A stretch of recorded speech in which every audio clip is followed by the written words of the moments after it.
This is Coach Jason Ballard, and I'm a business wingman. Over the years, I've learned a lot from working in our family construction business, serving as a senior officer in the United States Air Force, and running 12 different organizations around the world. Many people helped me get to where I am today, and it's my mission in life to serve as a personal wingman to others. That's what this podcast is all about, providing knowledge, tools, resources, and mentorship to help people soar to their highest altitude.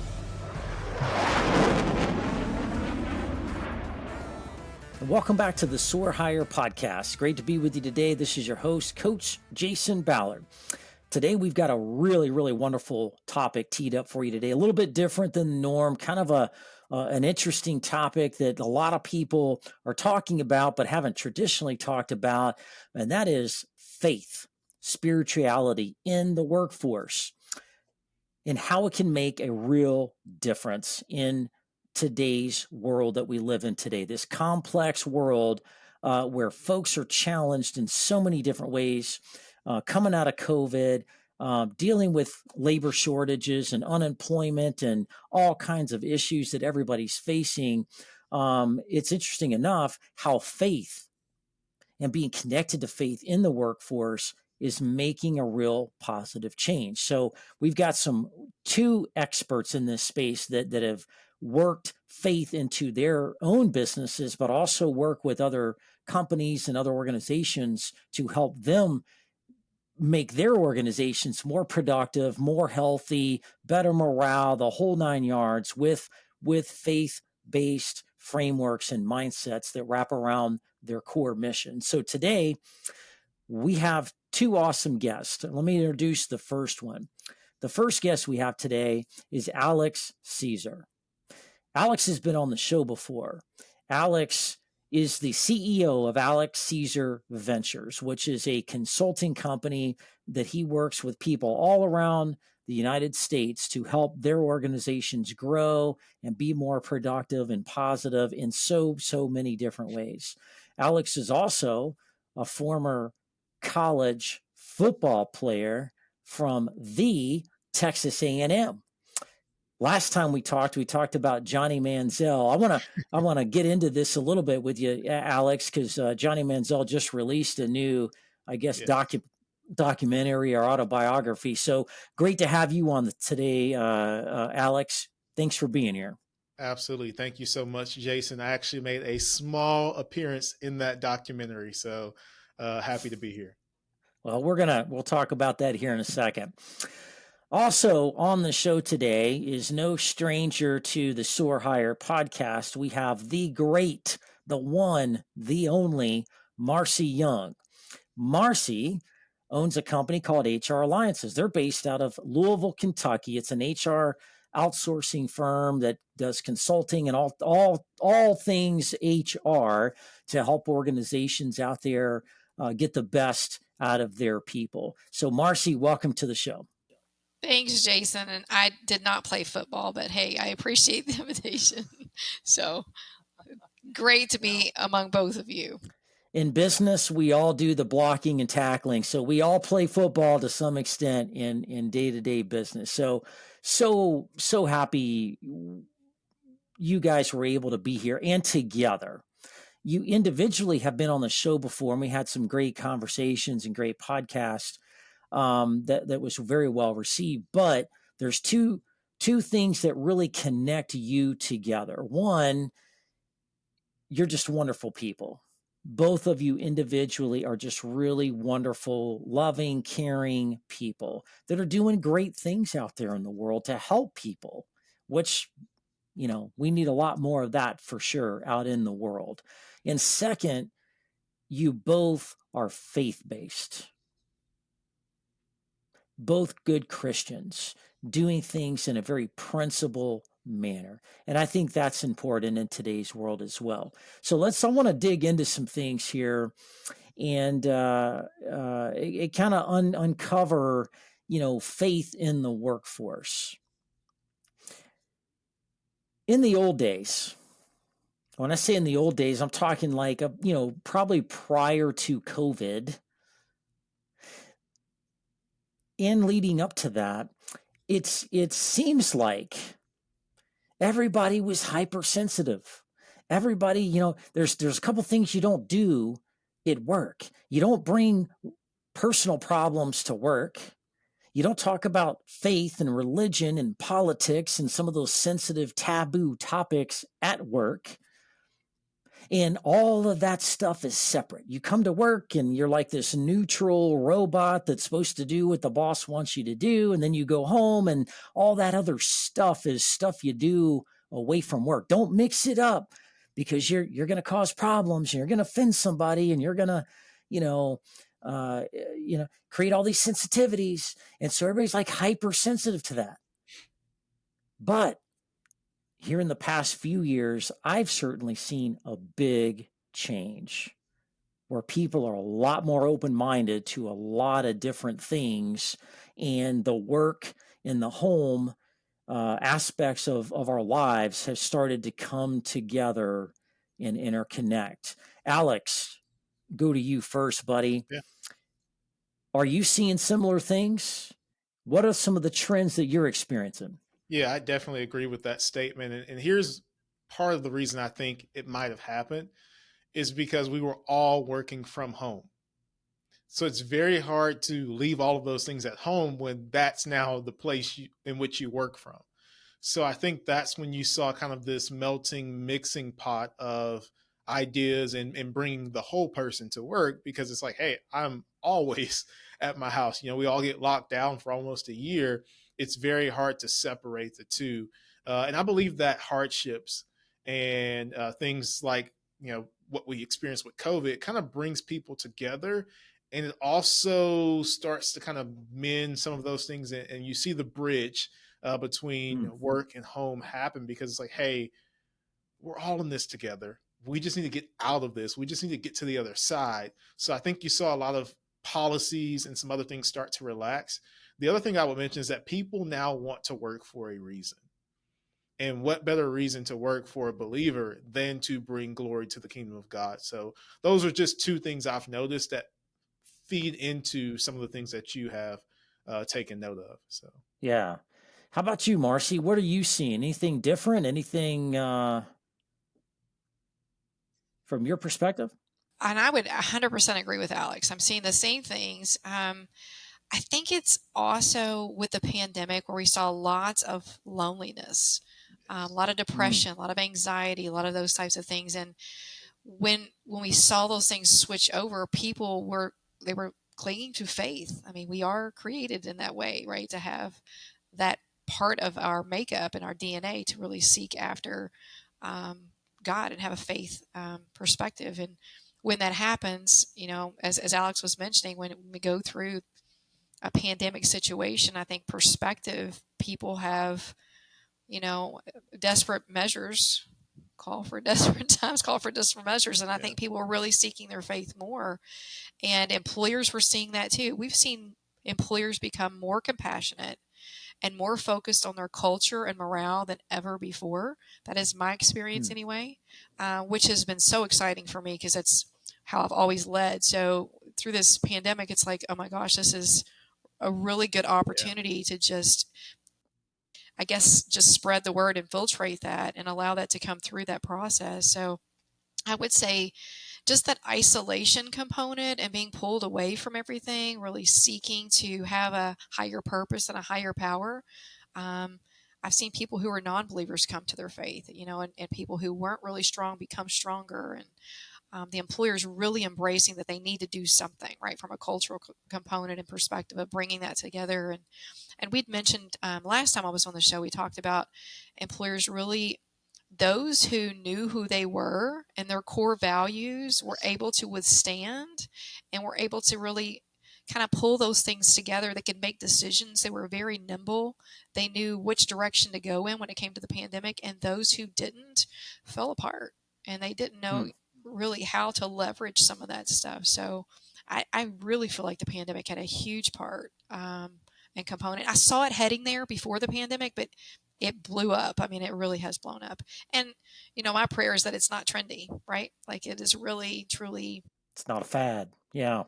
Right. That it's, and He's got this. So Absolutely. Well, sometimes things happen in life that enables us to come together. You think about 9/11 and how horrific that was, right? Thousands of people died, our buildings fell down. The horrendous thought of people crashing airplanes into buildings just with the sole and purpose of being a weapon and killing people, but how that helped the country come together. You think of things like a storm like Hurricane Katrina or something like that, school shootings. Sometimes when things don't go like they should, it causes people to pause and start asking bigger questions. They get out of that day to day, I'm busy and I've got all these things to do. And it really helps us ground to what's really important. What's Absolutely. really truly the priorities? What is this all really even for in the first place? And so, Marcy, I want to go back to you. When did you start incorporating faith into your business? What made you think, one day you woke up and you're like, I'm going to start putting faith things into my business and I'm trying to achieve something out of that. So walk us through that and when you did that, why you did that, and is that working? thank you for that opportunity. No, so I'm going to back it up a little bit further and just say I've been a believer my entire life and a follower probably from the past 5 years. So, and through that process, for me, it just continued to grow in my faith personally. And I am exactly what you had described in the first part when you started, of one of those people who had to separate it, right? In an HR, you really have to separate it. You have to be, you have to walk that walk and talk the talk and be very much follow the line of a separation, right? Between faith, any kind of religion, any kind of spirituality, and the workplace. So, and I really just, and truly deciding and choosing to be a follower and go deeper in my faith and my walk was like, this is separate. This is separated for me. I no longer want this. And as God would continue to lay out that path for me, we continue to put people in my walk. And Christ at Work is one of the groups, one of the resources that we use. And that's when I was first introduced to this can actually be a thing, right? Like outside of a discriminatory practice or any type of issue from a legal perspective, that this can actually take place. So as I continued to grow and learn and then merge the two of those, it was like my worlds were finally colliding. And I was looking at this holistically, like, this has been his plan all along, right? To teach me all of these components and things from an HR perspective and leadership and culture and all that, to really be able to bring these together to make this happen in this right now small place in Louisville, Kentucky. But I don't know what he's planning to do bigger. But just that perspective of bringing the worlds together and saying, how much better can we be as leaders and as just people in general if we can incorporate not only in our walks at home and our daily lives, but also into the workplace. I mean, there's so many values and benefits from that, of allowing people to be truly who they are at work, right? And there's lots of statistics that I could throw at you, this from a perspective of what does it look like and having faith in the workplace versus not. And, just having that presence of being, and not just faith, but being bold and saying Christian faith, right? So that's a difference too, because oftentimes it's inclusivity. They'll say, okay, faith, but we need to be practicing all faiths. But to be specific toward the Christian faith is also something very unique too. So that's kind of my story, or what the journey is, and it's been pointing, and it continues to evolve.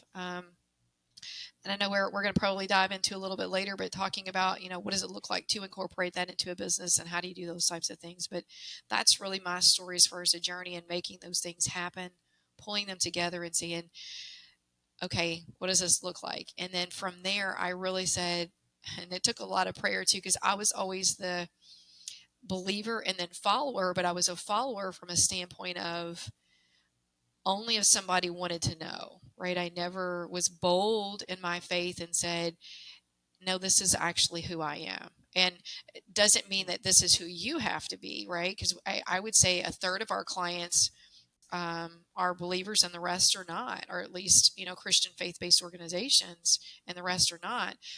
So many good things we can do with and for them when it comes to Christian faith, but also so many good things we can do for those who are not. They hire us knowing that.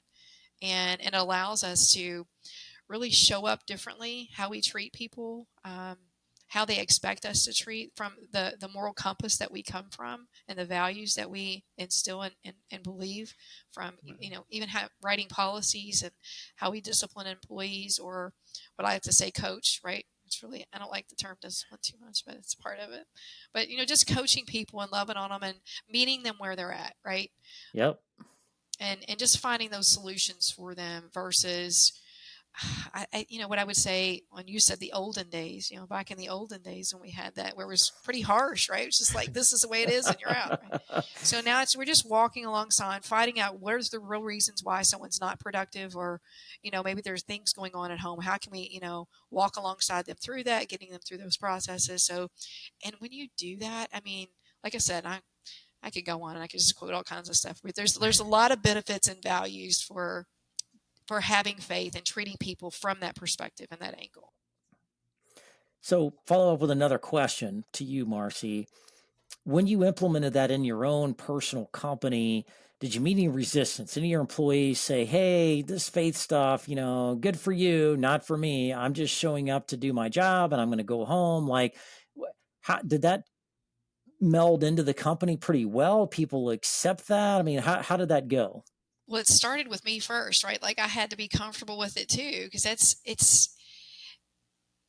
when you say that you're a Christian faith-based organization, in my opinion, you want to be that. You want to be all in. You don't want to just say it and kind of hesitate, or not really show up in that way. So I personally had to be all in before I could even do that.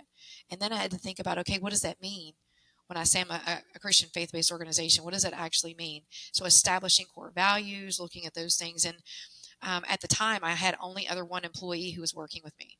And she is a Christian, but not outwardly, and not maybe, I can't say whether she's a follower or not, but it wasn't, a lot of conversation that we had. So I introduced it to her, and she, comments were like, okay, as long as I don't have to do a Bible study, or as long as I don't have to, those types of things, and the more that she understood about what it was and the vision that I was trying to project forward for our company, and then also our team, and then the clients, she was like, oh my gosh, that means so many good things for us. I'm like, absolutely. So it didn't take long. And then hiring after that was very intentional, and certainly did not say you are going to be turned away for that. But our culture is of such, right, that we lead from a Christian faith-based organization, that you have to be okay. We are prayerful, and we're going to pray before meetings, and we're going to pray over you for different things, and we're going to incorporate, we're going to be serving, and the way we walk alongside each other and lift each other. We are a true team, and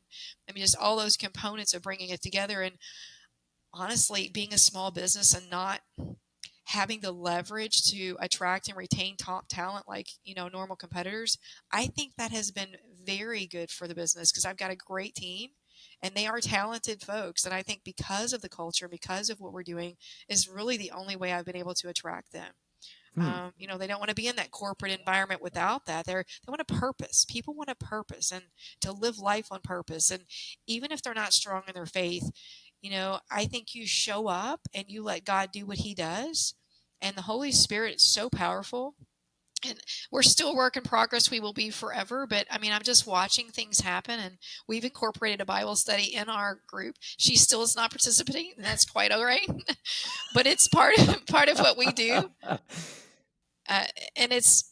And hopefully one day she will, but if she doesn't, that's okay too. It's just part of the process of where you are, and everybody's at a different walk at a different time, and it's his plan. And so it's really about, just sharing and demonstrating the love of Jesus and who he was, and just living that out. So that's awesome. Well, thanks for sharing that. That is powerful. And I think, kind of proves that many times in life, we human beings that live here on this earth try to control things too much, try to do too much to influence or make things happen. And sometimes we just have to have patience and faith that things will just work out. And sometimes you can wear yourself out trying to do too much when sometimes those things may not be in alignment with God's plan anyway, and you just need to let God roll that through. Alex, tell us about your experience. What's your journey like as it compares to Marcy? Yeah, absolutely. So, something of note is that I am a pastor's kid, and he is also a pastor's kid. So I'm, third gen here. Um, so I was and became a believer before being a businessman. So it's been something that was at the forefront of my journey from the very start. Now, right out of college, I got a job, wasn't in much of a leadership position. So it really didn't come up other than the way that I operated. But shortly thereafter, I became the president of two companies and had the decisions and the authority to make policies and set vision and mission, values, all of those things. So at that point, it became very prominent. And now, in what I do now, it's at the forefront of it. And here's why: I didn't want to be someone who didn't cite their sources. And what I mean by that is most of the stuff that I teach comes directly from the Bible, even if it's not, hey, turn your Bible to this passage. Right. Because you'll see in all of the principles and the values and the things that I teach, even when it comes to strategy, all of it has its roots in the Bible. So for me, I just want to cite my sources, to be honest. It was like, hey, here's where I get this from. This is why I behave the way I behave. This is exactly where it comes from. For me, it was just something that I felt like God deposited in me, and I would not be doing Him justice by saying, okay, let me gloss over this and figure out a way that I can present it without actually telling people where it came from. Now, Mm. does that mean that every time I walk into an organization, like I said, do I say open your Bibles? Absolutely not.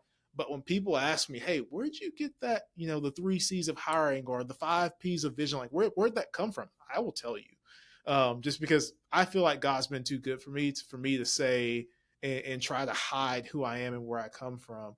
The word tells us to let our light shine so that others may see our good works and glorify our Father in heaven. So for me, everything that I do in the form of good work is to bring glory to God. So that's why I keep it at the forefront. I will say this: when you speak of resistance, so I had, I think 20 to 25 employees, depending on, which day we're talking about, in one of the companies that I was a president of. And I had 3 to 4 people in that organization that were either agnostic or atheist. Um, but I will tell you this: those people came into my office, those people sat in chairs across from me, and the openness that they showed to the word of God and the things that I talked about came from them watching me behave in the way I did. So I always talk about, people talk about core values. I say that core values have to be decided, defined, and demonstrated. So, what are your core values? What do you mean by that word or that statement? And then, lastly, you have to put those things on display. So, when they saw me live out the things I said in the meetings, the walls just begin to fall down.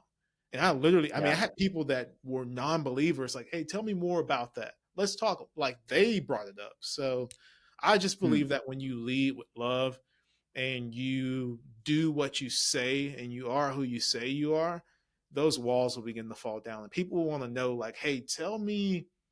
Like, I've had people from high school call me and go, look, dude, I don't know what you were on, but like, whatever that was, like, tell me about it.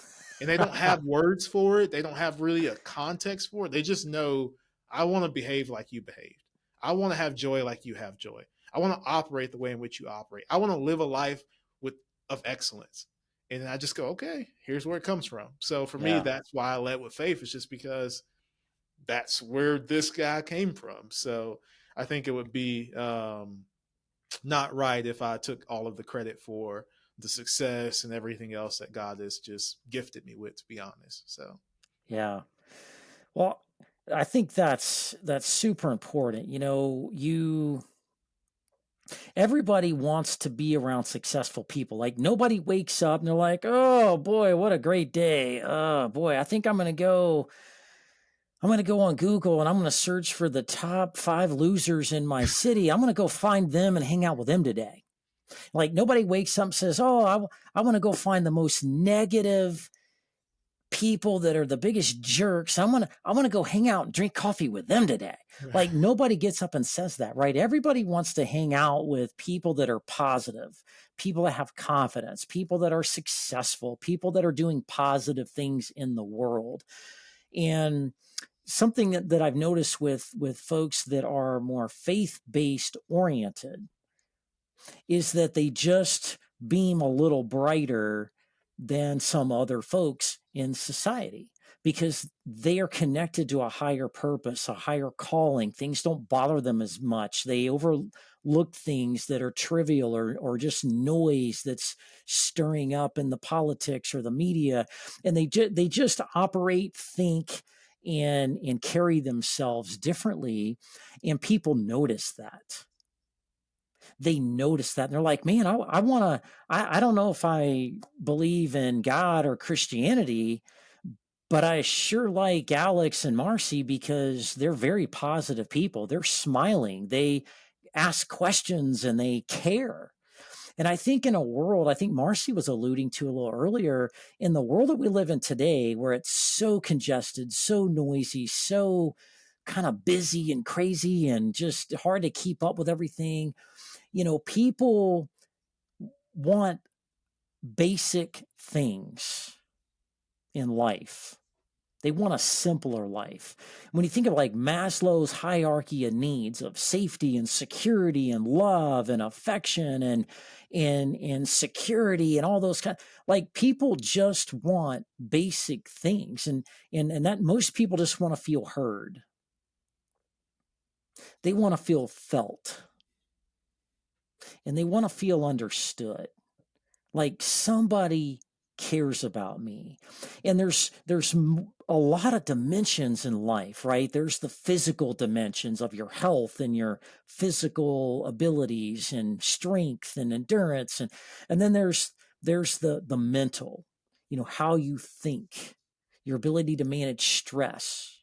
Then there's the psychological aspects of life, and there's all these other things that make up life, the mind, the body, and the spirit. But there's always the spirit, because everybody wants to be connected to something bigger than what's here on earth. Whether you believe in Allah, whether you believe in Jesus, whether you believe in Buddha, whether you believe in nothing, somebody wants to believe in something. Somebody has hopes and dreams. And I think that's a thing that really bonds everybody that walks the face of this planet together, is that everybody still wants to feel important and heard. And I think with you two, especially now that I've gotten to know you, in how you conduct yourselves, not pushing religion on people, but just how you've embodied that and all those principles, is like a magnet. It gravitates people to you because people want hope. They want to be heard. They want to be part of something.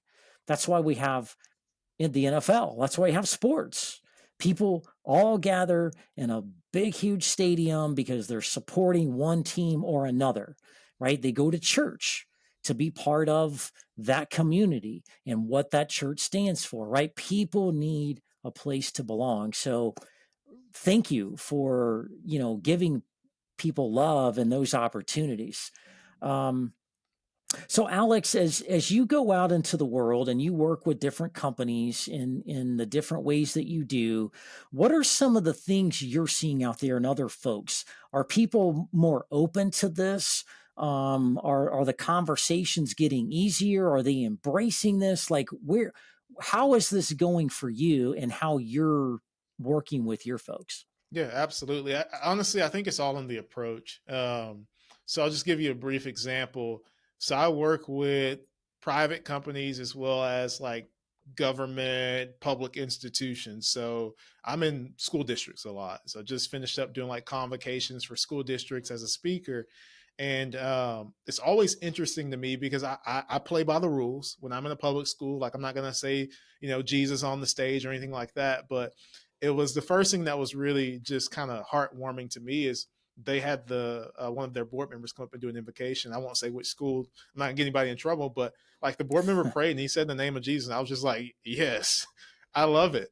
Wow. And then I spoke at the school a couple of months back, and afterwards we did like these breakout sessions. So I did the whole school and then athletics. And the coach came up to me. He was like, "Hey, I want you to share your faith with my guys." And like that's amazing for me to see people that know of me, that know of my faith, go, "Hey, whenever you come talk, whenever you come teach here, like we want you to talk about that." And I think it's in the approach that if you show people something that can help them, no matter what you believe, no matter where you come from, it's like what I'm offering can help you. That's kind of how I start those conversations. Whereas if I'm teaching about organizational culture, I'll go, hey, here's how to build a strong team. And I'll tell them, the 3 C's of hiring, or here's how to write a vision statement, a mission statement. I'll bring them through the methodology and they go, man, like that makes perfect sense. I was struggling for months to come up with a mission statement. Like you just did it in 1 minute. And I'm like, okay, well, here's where I got that from. And they're like, oh my gosh, it makes perfect sense. So I didn't lead with open your Bibles to Luke chapter 4, verse 18. It was like, hey, Right. let me show you how to write a well-written mission statement, 5 minutes or less. I'll ask a couple of questions. We'll knock it out. That opens the door because I helped them first. And then I go, okay, here's where that comes from. I think Jesus did the same exact thing. He would see people that needed healing or whatever it may be. And he was like, hey, let's feed these folks. So I think Yeah. it comes from the way, the approach, leading with helping people, and then on the backside, it's like, hey, here's what helped you. Here's where I got it from. Here's the source. So I've had a very receptive crowd. That doesn't mean that everyone is receptive. I mean, there are some people that have probably written me off, and I don't even know it because they didn't call. And that's part of having a strong organizational culture and a strong vision, is that you will repel some people. Like everyone in the world, like there are billions of people on the planet. I don't need everyone in the world to be my customer. Neither does anyone else on this call. So I think when you lead with that, like you will attract the right people and repel the people that have that aren't receptive at all. But I've seen people from all different walks of life, from all different backgrounds, believers, non-believers, go, hey, help us, and are appreciative when they're helped. So I think that's awesome, man. Not everybody is ready for things in their life. Some people may repel but it's not a matter of pushing something on somebody. You're not selling religion. You're not selling faith. Yeah, you're not looking down on people. And I think that's what people fear from what I can see is people fear like they're being pushed something and they're being forced to consume something they may not like or understand, or maybe they're not ready to receive it. And so it's kind of like things in business or just in life in general. Like it's not a matter of if, it's a matter of when. right. Everybody goes through seasons. Everybody goes through pain. Everybody has losses in life. There's losses in your career. There's good days, bad days, and all of those things. Not everybody needs a new car every day.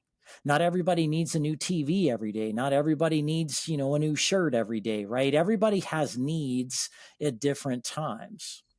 Yeah, And absolutely. sometimes God just needs to work in people's lives or whatever, maybe not even God, but whatever spiritual thing that people are connected to just needs to work in their life, and things happen in their life that draw them in. Yeah, it's kind of interesting from my observations of going to church for pretty much most of my life is that many, many times and many, many people you meet in church are there and haven't been in church for a long time. They're going to church to look for answers because whatever's working or not working in their life is causing them pain and agony, and they're looking for answers. And they're like, okay,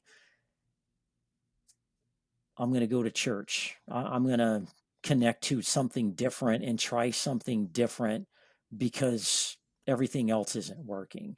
And a lot of times that's where people discover things they need to discover. Whether they become a Christian or not is irrelevant, but they discover things they're different. So Marcy, um, as you're working with folks out there, have you ever had people come up to you and like, I like you, I like your team, and we need HR policies and we need recruiting, but keep Jesus out of the discussion. Or have you faced a lot of resistance, or what is your experience has been? I wouldn't say a lot of resistance, but there's definitely resistance. Very similar to Alex's experience, it sounds like, and very much so also on the other side of it too, and what they like about us, right? But I'll address that first. Your question first is that I've had several examples of clients and prospects where they know that we're a faith-based organization, and they immediately say, "I don't need any of that. That's not who we're about. That's not what we do." And then I've had others who are scared of it from a legal perspective, very Mm, scared of running from those things. And that is, so they're open to it, but not quite sure how it happens, right? Like, what does that look like? How in the world can we do this? And um, trying to get an opportunity to get in front of the HR group, which is the Society for Human Resource Management, to really talk to an entire room full of HR professionals to help them understand how to incorporate it so that the fears are kind of settled and they understand what that looks like for those who are interested. Again, like much to your point, not to push or force anything, but just to be awareness to say, hey, I've lived this life my entire career. I've been in HR almost 3 decades, and trying to pull the two apart, and now we finally get to merge them together. And again, I'm sure that that's happened way before that I knew, but me personally, now knowing how this can happen and what the legal ramifications are and aren't, and how to navigate through that, it's been very helpful for me to be in front of people to say, okay, this is how we can do this. So I think there's some negativity, or probably unknown for the most part, and not how to do that. And then there are some who are really scared of it from the mm. standpoint, whatever their journey has been and whatever their experiences have been and whatever lens that they're looking through, there's a reason why they're not interested in that. Fortunately, I have not ran across anyone who has been an atheist, agnostic, yes, but not atheist to say no. As far as a client, people, plenty of employees, but not necessarily a business owner, right, who's going to welcome or not that in. But the other thing that I will tell you, though, is they love what we do and how we do it, regardless um, of where it's coming from. And before, they didn't know that, right? Before I been bold in announcing that we are a Christian faith-based organization, that they would still appreciate what we do and like that. But then I would get the opportunity to share. Now I'm boldly sharing this is what we do, and they know that's where we're coming from. And I've, so many opportunities we get just on a daily basis, honestly, working with people, helping them communicate more effectively, helping them, if their history, emotions, whatever those things are, and really walking alongside them and helping them kind of pull those things together more so than we would ever be able to do if we weren't leading from that same vein. The compass is the same. It's all truth, right? And it's biblical truth. And how do we operate and how do we show up?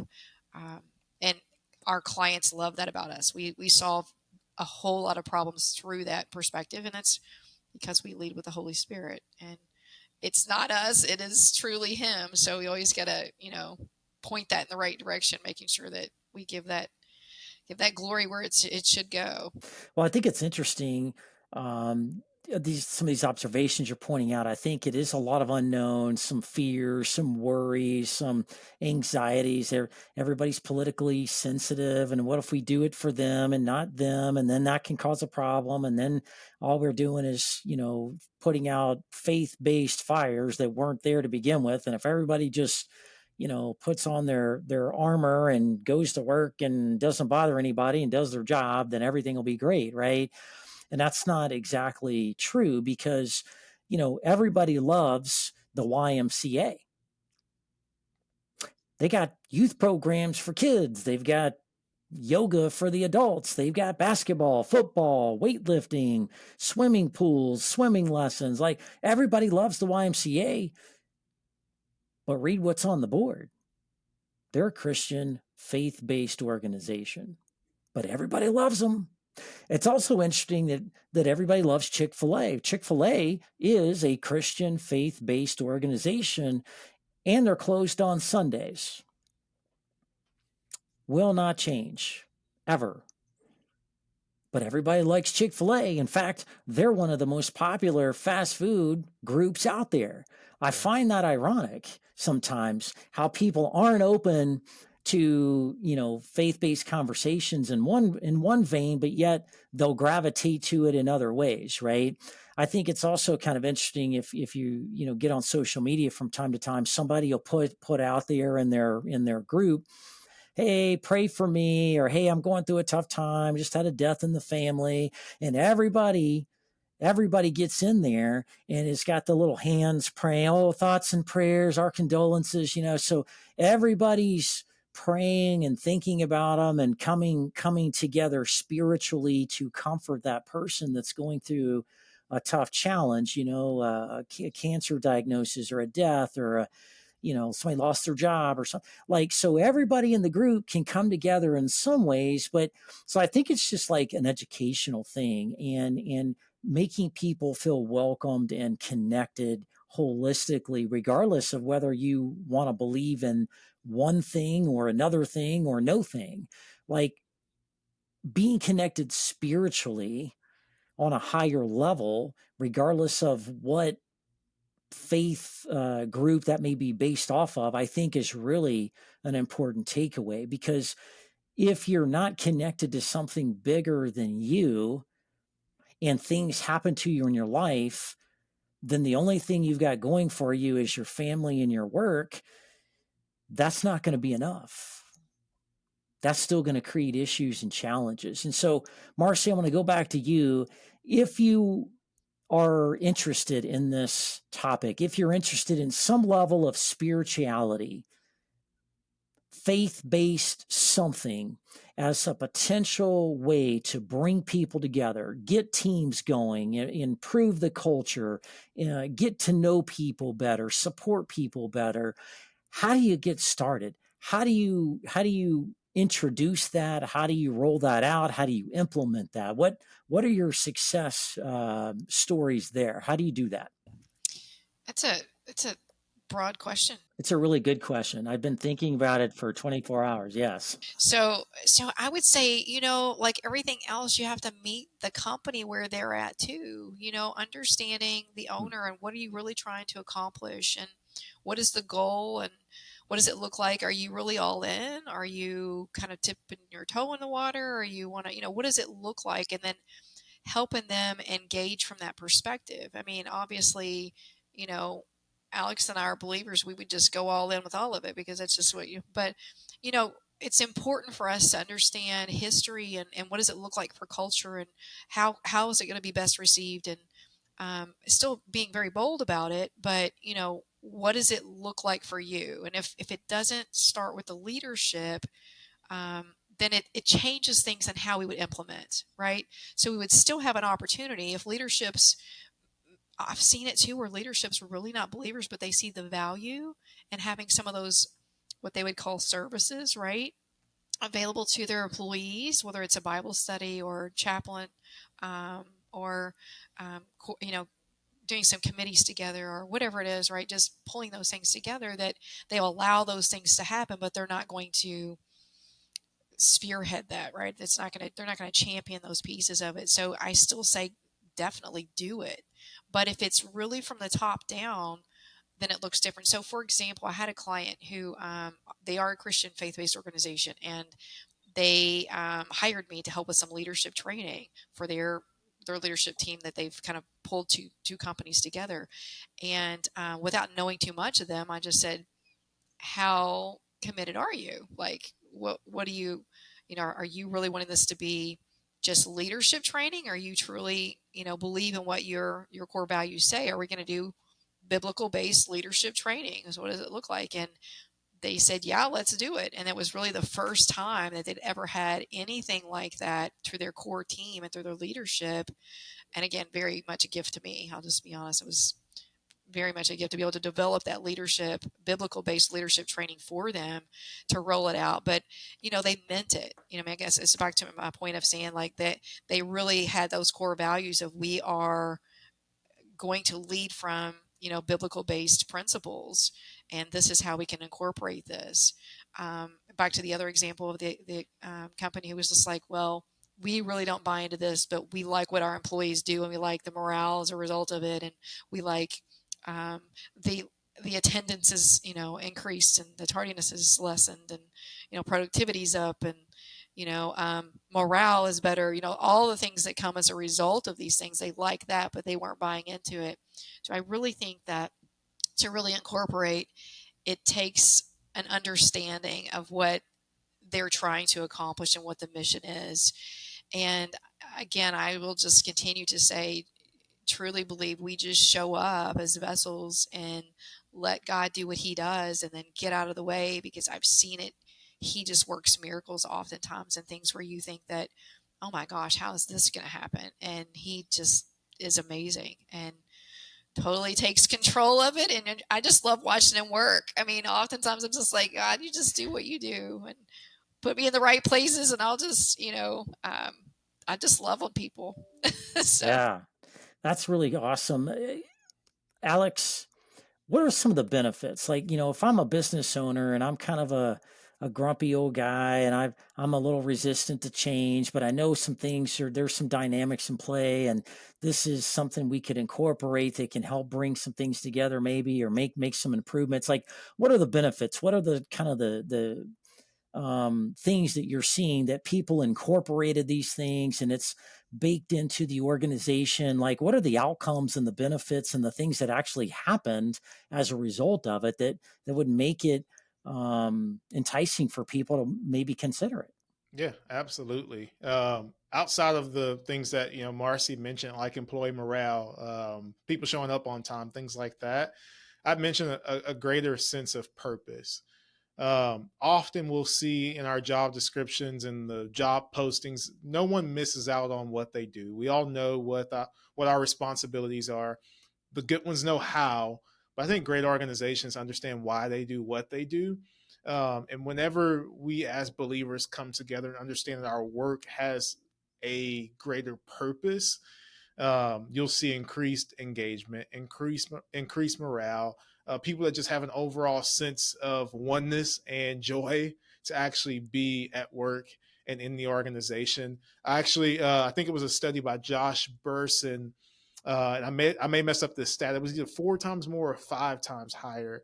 But basically, what they did is compared organizational values and the culture of the organization versus employee pay.